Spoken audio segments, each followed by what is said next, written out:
राम सेतु, वो सच जो आपको हिला देगा। एक रहस्य जिसे नासा ने सुलझाने की कोशिश की।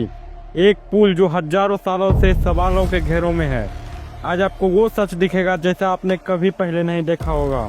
एक सेतु जो हवा में नहीं समुद्र के ऊपर बना है। एक संरचना जिसे देखकर नासा भी हैरान रह गया, जिसे करोड़ों लोग रामायण काल का प्रमाण मानते हैं, लेकिन कुछ लोग कहते हैं ये तो बस रेत और पत्थर का ढेर है। तो सच्चाई क्या है? क्या वाकई भगवान राम ने समुद्र के ऊपर पुल बनवाया था? क्या रामायण सिर्फ एक कहानी है या उसमें छुपा है एक इतिहास?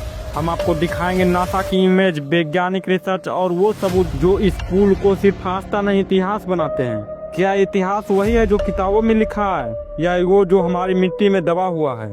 ये सिर्फ एक वीडियो नहीं, ये है खोज जो आपके विश्वास और सोच दोनों को हिलाकर रख देगी। भारत के दक्षिणी छोर पर एक रहस्यमयी संरचना है। रामेश्वरम से श्रीलंका के मन्नार द्वीप तक फैला हुआ नाम है राम सेतु।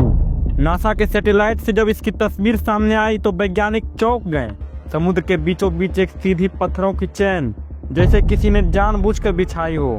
पौराणिक ग्रंथों के अनुसार यही वो पुल है जिसे भगवान राम ने रावण से युद्ध के लिए बनवाया था। लेकिन क्या ऐसा हो सकता है कि हजारों साल पहले वानरों की सेना ने समुद्र पर पुल बना दिया हो, या ये बस एक प्राकृतिक संयोग है? विज्ञान कहता है ये एक नेचुरल फॉर्मेशन है, लाइमस्टोन सोल और कोरल रीफ जो खुद ब खुद बन जाते हैं। लेकिन फिर 2003 में NIO के डायरेक्टर डॉक्टर बद्रीनाथ नारायण ने समुद्र की ड्रिलिंग की और वहाँ कुछ ऐसा पाया जो इस सोच को चकनाचूर कर देता है। उन्होंने कहा रेत के नीचे बड़ी बड़ी चट्टानें हैं जो ऊपर की परत से बिल्कुल अलग है। ऐसे पत्थर वहाँ नहीं होने चाहिए थे, लेकिन वो वहाँ थे और यह कोई अनुमान नहीं था। उन्होंने खुद समुद्र के अंदर जाकर सैंपल निकाले, जिनसे साफ हुआ कि वो पत्थर वहाँ रखे गए थे। अब सोचिए अगर वो पत्थर किसी ने रखे तो वो कैसे रखे, और वो कौन थे और कब रखे गए? रामायण कहती है बानर योद्धा नल और नील ने यह सेतु बनाया था और पत्थर पानी में तैरते थे। आज भी वहाँ कुछ ऐसे पत्थर पाए जाते हैं जो पानी में डूबते नहीं, तैरते रहते हैं। विज्ञान उन्हें पोमिक स्टोन कहते हैं, जिनमें हवा भरी होती है। लेकिन सवाल ये है, क्या इतनी भारी मात्रा में ऐसे पत्थर समुद्र के बीचों बीच खुद ब खुद पहुंच सकते हैं? और अगर ये संयोग नहीं है तो ये फिर क्या है? रामायण में इस पुल की लंबाई 100 योजन यानी लगभग 130 किलोमीटर बताई गई है। आज की राम सेतु की लंबाई लगभग 48 किलोमीटर है। समुद्र स्तर में बदलाव, समय का प्रभाव और जलवायु परिवर्तन के देखे तो यह मुमकिन है कि बाकी हिस्सा समुद्र में समा चुका हो। इतिहासकार मानते हैं कि रामायण काल करीब 7000 साल पुराना है और वैज्ञानिकों की गई स्टडीज में राम सेतु की उम्र भी इसी के आसपास बताई जाती है। इतने सारे मेल, क्या ये इत्तेफाक हो सकता है या हम एक बहुत बड़ी सच्चाई से आंख मूंद लिए हैं? 2007 में ASI ने सुप्रीम कोर्ट में हलफनामा दायर किया। राम को ऐतिहासिक व्यक्ति नहीं थे, राम सेतु मानव निर्मित नहीं है। ये बात करोड़ों भारतीयों के दिल में खंजर की तरह चुभा। देश भर में विरोध हुआ, धार्मिक भावनाएं आहत हुई।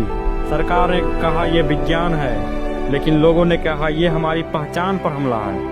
क्या वैज्ञानिक विकास की दौड़ में हमारी आस्था को कुचल देना चाहती है? वो सिर्फ एक पुल नहीं था जिसे नकारा गया, वो हमारी जड़ों की विरासत थी जिसे मिटाने की कोशिश हुई। क्या ऐसा नहीं हो सकता कि विज्ञान और आस्था दोनों साथ साथ चले? आज राम सेतु पर शोध जारी है। इसरो, DRDO और भूवैज्ञानिक संस्थाएं काम कर रही है। सरकार इसे राष्ट्रीय धरोहर घोषित करने की प्रक्रिया में है। लेकिन वहाँ खड़े होकर हर किसी के मन में एक सवाल उठता है, क्या मैं वाकई उस स्थान पर खड़ा हूँ जहाँ कभी भगवान राम के चरण पड़े थे?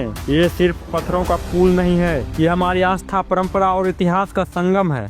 राम सेतु एक चमत्कार है जो नजर आता है पर समझ नहीं आता। वो सिर्फ आस्था का प्रतीक नहीं, वो हमारे इतिहास का जीवित प्रमाण है। अब फैसला आपके हाथ में है। क्या ये बस पत्थरों की एक लकीर है या वो कहानी जो हजारों सालों से बह रही है और जिसे मिटाया नहीं जा सकता? कमेंट में बताइए आपके लिए राम सेतु क्या है, आस्था, इतिहास या दोनों?